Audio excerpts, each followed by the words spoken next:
Төв аймаг Эрдэнэ санд сум буян төв компани ногоон тэжээлийн талбайд ирсэн байна. Манай ногоон тэжээлийн талбайд Улаанбаатар, Ёс, Судан, баг зэргийн Арабс тэр цагаан цэгтэй уралчин будаа.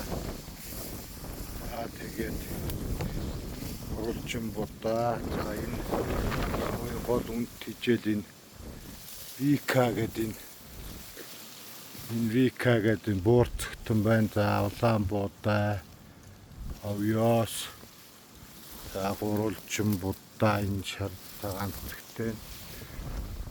За энэ Судан ус маань одоо ингээд эхнээсээ толгойлж ирж байна. За энэ байна. За бид удахгүй нэг хадаж боож эхэлнэ.